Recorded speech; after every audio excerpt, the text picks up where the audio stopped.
Sizlar bilan bugun biz C# dasturlash tili yordamida funksiyalar mavzusini o'rganamiz. Dastlab funksiya o'zi aslida nima ekanligini tushunib olishimiz kerak. Loyiha kattalashgani sari undagi kodlar ham oshib boradi. Ya'ni dastur balki 100, balki 1000 qator bo'lib ketishi ham mumkin. Ushbu holatda dasturchi uchun kodlarni yaxlit holatda saqlashning eng yaxshi yo'li bu funksiya hisoblanadi. Ya'ni dasturning 5, 10, 50 ta qatorini yaxlit vazifasiga ko'ra nomlash usuli bu funksiya. Misol uchun ko'radigan bo'lsak, console sinfining ichida writeLine metodi bor. Ushbu metod aslida funksiya hisoblanadi. Ya'ni funksiyalar ma'lum bir vazifani bitta nom bilan bajaradi. Misol uchun writeLine funksiyasi bitta qator kod bilan ma'lumotlarni konsolga chiqarishni o'z zimmasiga oladi.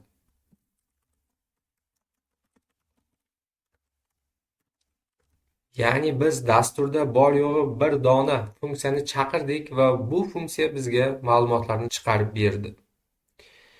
Yoki biror bir ma'lumotni foydalanuvchidan olmoqchi bo'lsak, u holda biz console sinfining ichidagi readLine funksiyasidan foydalanamiz va bu funksiya bor yo'g'i bitta qator bilan foydalanuvchidan ma'lumotlarni olishga yordam beradi. Tabiiyki, ushbu holatda readLine funksiyasi natijani, ya'ni olgan ma'lumotlarini string yozuv ko'rinishida qaytaradi va biz buni int turidagi a o'zgaruvchisiga bermoqchimiz.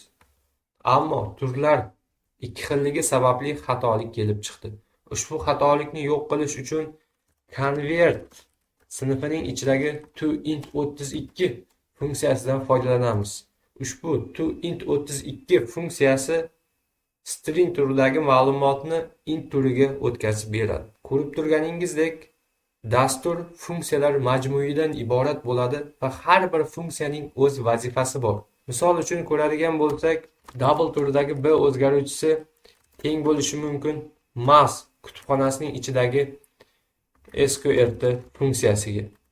Ushbu holatda mass sinfining ichidagi sqrt funksiyasi a sonining kvadrat ildizini topib beradi.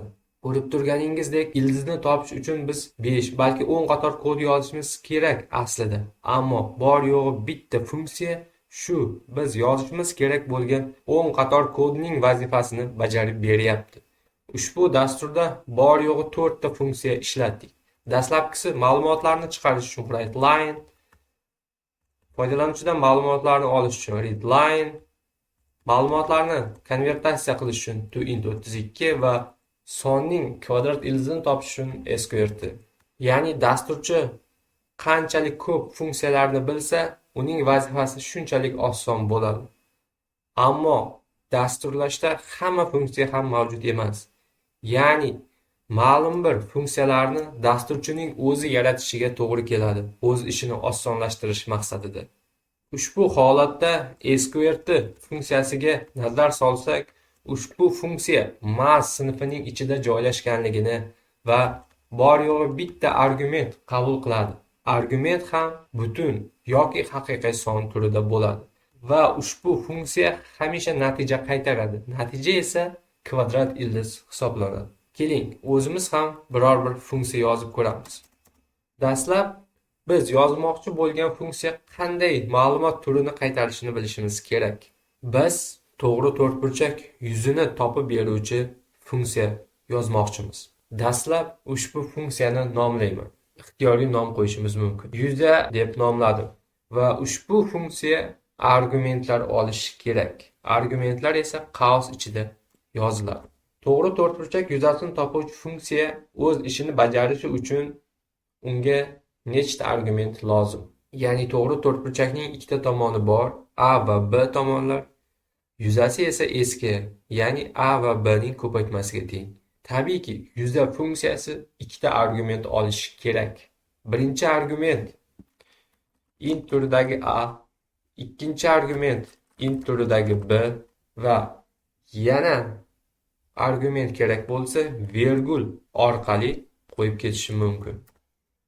Ushbu yuza funksiyasi a va b argumentlar oladi va natijani hisoblaydi. E'tibor bering, natija yuza va ushbu funksiyaning turi yuzaning turiga teng bo'ladi. Demak, yuza funksiyamiz int turidagi son qaytaradi. Endi ushbu funksiyamizning tana qismini ta'riflashimiz kerak. Ya'ni ushbu funksiya chaqirilganda qanday vazifalar bajarilishi kerak. Figurali qaus qo'yamiz va figurali qaus ichiga funksiya bajaradigan ishlarni yozib chiqamiz. Dastlab int turidagi s o'zgaruvchisi teng bo'ladi argumentlar ko'paytmasiga. So'ng return kalit so'zdan foydalanamiz. Ushbu kalit so'z funksiya natijasini qaytarishga yordam beradi. Ya'ni natija sifatida qaytaraman. Nimani? Keling, s o'zgaruvchisining qiymatini. Va bizda yuza funksiyamiz tayyor bo'ldi. Ushbu funksiya ikkita argument a va b oladi va a va b argumentlar ustida hisob-kitob amallarini bajaradi va s o'zgaruvchisiga natijani yuklaydi va funksiya s o'zgaruvchisining qiymatini natija sifatida qaytaradi. Endi ushbu funksiyamizdan foydalanib ko'ramiz. Dastlab foydalanuvchidan to'g'ri to'rtburchakning eni va bo'yini olamiz.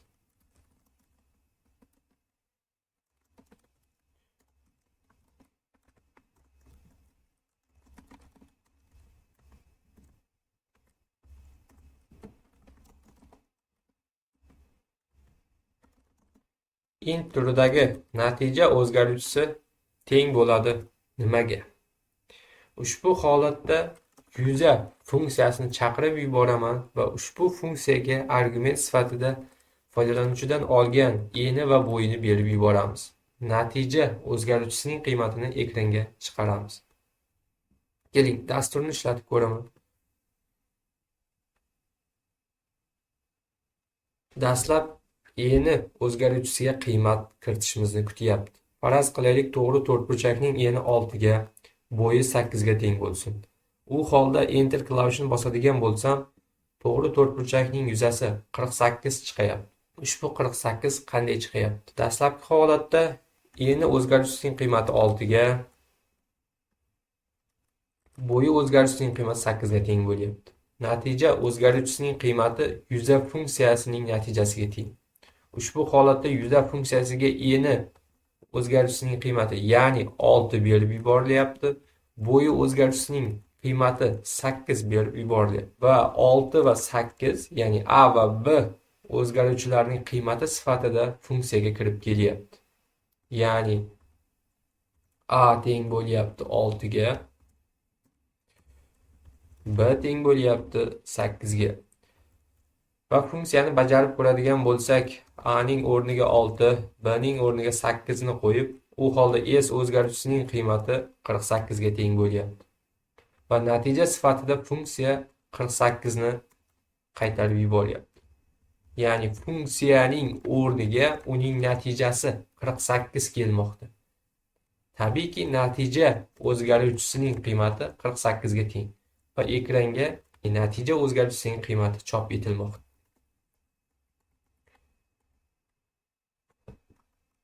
Ushbu funksiyani boshqacharoq ham ishlashimiz mumkin. Misol uchun, eni va bo'yi o'zgaruvchilarini olib tashlasak, holda eni va bo'yi o'zgaruvchilarini emas, balki sonlarni ham berishi mumkin. Faraz qilaylik, eni 3 ga, bo'yi 4 ga teng bo'lgan to'g'ri to'rtburchak yuzasi. Va buni keling S1 deb nomlayman. Xuddi shuningdek int S2, int S3, int S4 va ekranga chiqarayotganda keling S3 ni chiqarib ko'ramiz.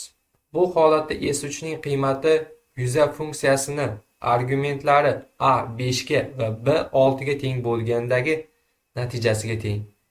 Funksiyaga qo'yib ko'radigan bo'lsam, ko'rib turganingizdek natija 30 bo'lishi kerak. Dasturni ishlatib ko'radigan bo'lsam, ko'rib turganingizdek ekranga 30 soni chiqmoqda. Demak, dasturimiz to'g'ri ishlayapti.